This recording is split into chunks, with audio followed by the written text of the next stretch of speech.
Bonjour, aujourd'hui on parle du safari dans le désert. Vous êtes en vacances à Dubaï, vous ne savez pas quelle formule choisir. Ici, quelques informations pour vous guider dans votre choix.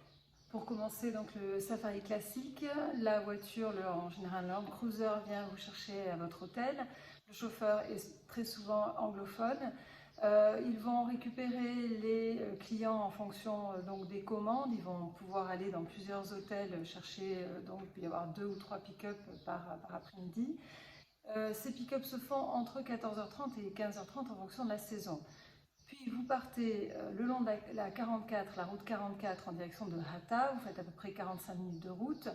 Là, vous vous arrêtez dans des petits magasins qui sont au bord de la route pour vous acheter à boire ou à manger, un petit chèche pour vous couvrir la tête parce qu'en général il fait chaud l'après-midi dans le désert. Puis vous rejoignez toutes les voitures du prestataire, de cette agence donc spécialisée en safari désert. Les chauffeurs dégonflent les pneus des voitures et donc entament cette traversée en faisant du dune bashing. Dune bashing, c'est une conduite assez sportive dans les dunes pour vous donner un maximum de sensations.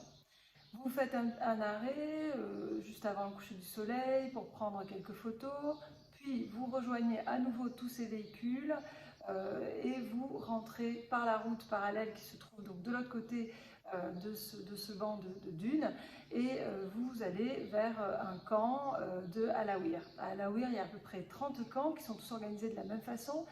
Quand vous arrivez, vous avez une possibilité de faire un petit tour de dromadaire juste à l'entrée du camp, la possibilité de louer pour un petit quart d'heure des quads. Puis vous rentrez, là on va vous offrir un café arabique, le gawa, des dattes, peut-être un petit lougemat, un petit beignet local. Vous avez aussi sur place des toilettes, l'eau courante, une boutique, un bar où vous pourrez avoir de l'alcool pendant votre dîner.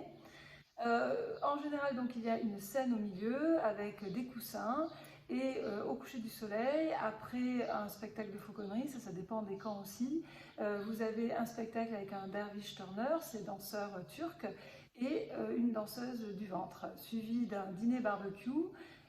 Et donc après ça, vers 20h, vous regagnez votre 4x4 et le chauffeur vous redépose à peu près 1 heure plus tard à l'hôtel. Les prix de ces camps varient entre 70 dirhams par personne et ça peut aller jusqu'à 300. Évidemment, la qualité n'est pas la même en fonction du tarif. Attention, si vous achetez un safari à 70 dirhams, il se peut qu'on vienne vous récupérer en bus. On vous emmène à l'entrée du désert. Là, les 4x4 qui auront déjà fait le parcours que je vous ai décrit en première partie vous récupèrent. Ils auront eux donc déposé leurs passagers dans les camps. Ils vous récupèrent à la sortie du bus. Vous faites 3 ronds dans le sable et vous allez au camp pour le dîner spectacle. Attention, l'expérience peut être un peu frustrante si ce n'est pas ça du tout que vous aviez en tête. Puis il y a la formule le safari en privé. Alors celle-là, elle peut se décliner en fonction de vos envies à l'infini presque, hein, donc ça dépend de combien vous êtes. Si vous voulez aller le matin pour un petit déjeuner, découvrir le lever du soleil, découvrir la faune, la flore le matin, ou l'après-midi, voir les courses de dromadaire, le coucher du soleil. Est-ce que vous voulez juste boire un verre au coucher du soleil? Est-ce que vous voulez faire un dîner barbecue?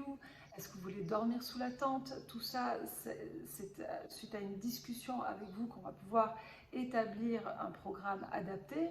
Mais là, évidemment, le budget va changer très vite et il faut juste être sûr que ça corresponde bien à vos attentes.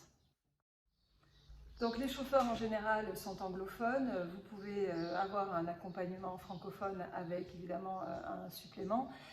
Il faut savoir donc que le désert est extrêmement réglementé, que les chauffeurs doivent avoir à la fois un véhicule qui est passé l'équivalent un peu des mines ici avec un arceau de sécurité, une assurance spéciale. Le chauffeur doit avoir une licence de chauffeur de désert et une licence de guide désert. Qui est différente de la licence de guide que l'on a pour aller faire visiter la ville de Dubaï ou d'Abu Dhabi. Voilà, ici c'est très réglementé, chaque émirat a sa licence, chaque activité a sa licence. Donc voilà, si vous choisissez votre safari désert, faites-le en tout cas en toute connaissance de cause. Il existe aussi un camp haut de gamme dans la Dubai Conservation Reserve qui s'appelle Platinum Heritage. Donc dans ce camp, vous avez des tentes qui sont installées comme un camp bédouin. Vous faites un tour, mais sans dune bashing, juste une conduite douce dans les dunes avec des Land Rover vintage des années 50. Vous verrez des gazelles, vous mangerez 100% émirien. Vous pourrez avoir un conteur d'histoire traditionnelle. Vous pourrez aussi avoir un joueur de oud. Voilà, l'expérience est beaucoup plus axée sur la culture émirienne, contrairement aux autres camps où c'est un mix un peu de toute la culture arabe, turque, égyptienne et autres. Voilà. Et le petit dernier, donc, qui est né cette année dans le désert de Dubaï, c'est Sonara, ce restaurant gastronomique exceptionnel, un cadre comme vous n'en avez probablement jamais vu, complètement dingue, et le film qui va suivre va vous le présenter. Les images valent tous les mots.